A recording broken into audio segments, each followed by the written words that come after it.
देखिए मेरी आपसे प्रार्थना,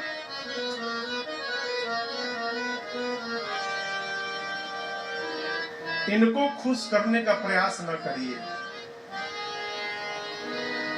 जो बैठे हैं इनको खुश करने का प्रयास न करिए।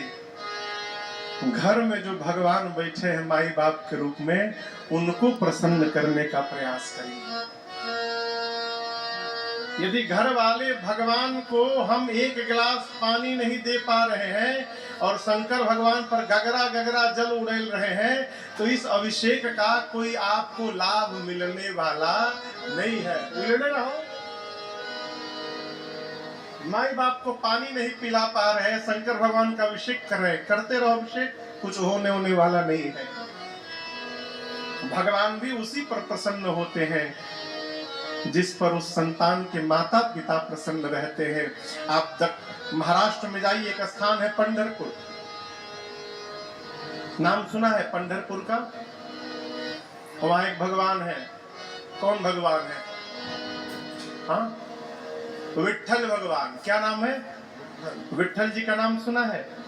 विट्ठल भगवान का मंदिर है। वस्तुतः उन भगवान का नाम था इट्टल।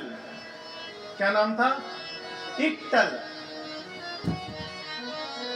लेकिन वो इट्टल से अभ्रंश होते होते होते होते विट्ठल पे आ गया। इट्टल क्यों नाम पड़ा? वहां पंढरपुर में भगवान के भक्त थे, माता पिता की सेवा में लगे रहते थे। ये सत्य घटना सुना रहा हूं आपको। एक दिन वो अपनी माई बाप की सेवा कर रहे थे और उनकी इस माता पिता की भक्ति से भगवान प्रसन्न हो गए और उस भक्त के दरवाजे पर साक्षात भगवान खड़े हो गए दर्शन देने के लिए। घर के भीतर भगत माँ बाप की सेवा में लगा है, भगवान दरवाजे पे खड़े हैं। भगवान ने कहा मैं खड़ा हूं। भक्त ने कहा खड़े रहो, अभी नहीं आऊंगा, अभी मैं माई बाप की सेवा में लगा हूं।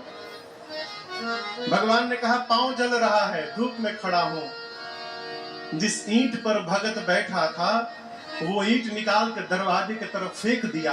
कहा पांव जल रहा है तो इस ईंट पे खड़े हो जाओ, लेकिन जब तक सेवा पूरा नहीं कर लूंगा मैं तुम्हारे पास आने वाला नहीं हूं।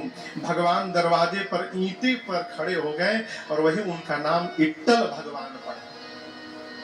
वही विट्ठल भगवान।